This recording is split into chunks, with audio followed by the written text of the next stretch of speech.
Poultry বা ফার্মের মুরগির নাম শুনলেই যারা নাক সিটকান বা খাওয়া যাবে বলে মনেই করেন না, তাদের জন্য আজকের ভিডিওটা। একবার হলে এভাবে রান্না করে খেয়ে দেখবেন, দেশি মুরগির স্বাদকেও হার মানাবে। এখানে আমি ছোট্ট একটা নারকেলের দুধ করে নিয়েছি। দুধটা একটু ফ্রিজে রাখছিলাম, যে কারণে একটু জমা জমা ভাব দেখা যাচ্ছে। এরই অর্ধেক পরিমাণ দুধ নিয়ে এর ভিতরে দিয়ে দিচ্ছি 1 চা চামচ হলুদ, 2 চা চামচ শুকনো মরিচের গুঁড়া, 2 চা চামচ জিরার গুঁড়া, 2 চা চামচ গরম মশলার গুঁড়া এবং 2 চা চামচ ধনিয়ার গুঁড়ো। এ পর্যায়ে দিয়ে দিচ্ছি 2 চা চামচ লবণ। এখানে আমি মোট 2 কেজি মাংসের জন্য মশলা তৈরি করছি। আপনি যদি 1 কেজি মাংসের জন্য করেন, সেক্ষেত্রে এর অর্ধেক পরিমাণ দিলেও হবে। এগুলো খুব ভালো করে মিশিয়ে নিচ্ছি। এখন দিয়ে দিচ্ছি 2 চা চামচ আদা এবং 2 চা চামচ রসুন। আবারও মিশ্রণটিকে খুব ভালোভাবে মিশিয়ে নিব। একে একে সবগুলো মাংসকে এই মিশ্রণের ভিতর দিয়ে দিচ্ছি। বাই দা ওয়ে, আজকে আমি রান্না করছি টুঙ্গিপাড়ার বিখ্যাত নারকেলি চিকেন।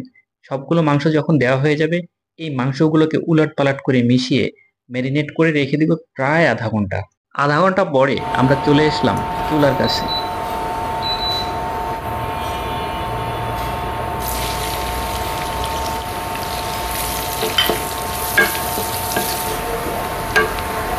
আজকের রান্নায় আমি কোনো কাঁচা পেঁয়াজ ব্যবহার করব না। পেঁয়াজগুলো যখন এরকম ব্রাউন কালার হবে তখন তুলে রাখবো।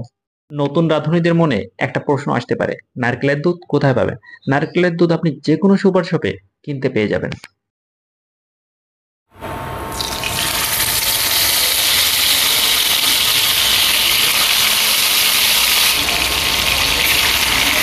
তেল গরম হলে ম্যারিনেট করা চিকেনগুলো একে একে আমি চুলায় দিয়ে দিচ্ছি।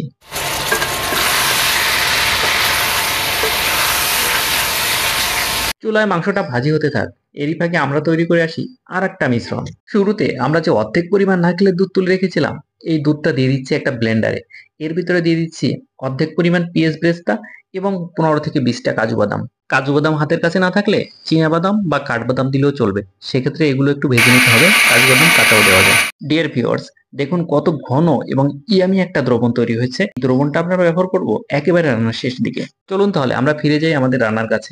এই মাংসটাকে ভাজতে হবে প্রায় 10 থেকে 15 মিনিট। না জিরেগুলো দিছো না ভিতরে?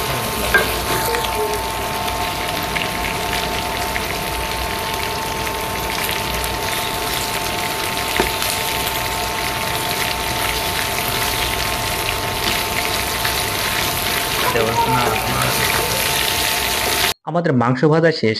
যে দ্রবণের ভিতরে মাংসগুলো ম্যারিনেট করেছিলাম, দিয়ে দিচ্ছি সেই দ্রবণটি।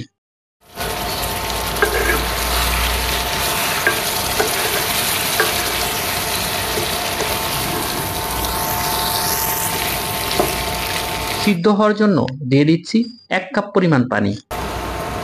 এখন দিয়ে দিচ্ছি বাকি অর্ধেকটা পেঁয়াজ বেরেস্তা। ঢাকা দিয়ে দিচ্ছি 5 মিনিটের জন্য। ফিরে আসছি 5 মিনিট পরে। আমাদের মাংসগুলো প্রায় সেদ্ধ হয়ে গেছে।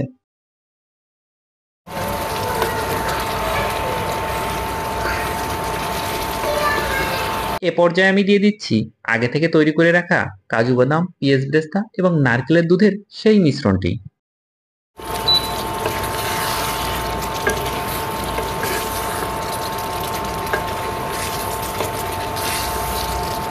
আবারও একবার ঢাকা দিয়ে দিচ্ছি, যাতে নারকেলের দুধের এই ঘ্রাণটা মাংসের ভিতর অবধি পৌঁছায়।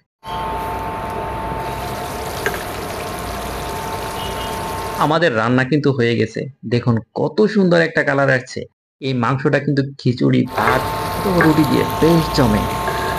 আজকে আমি অবশ্যই এটা ট্রাই করছি মুগ ডালের গরম গরম ভুনা খিচুড়ির সাথে।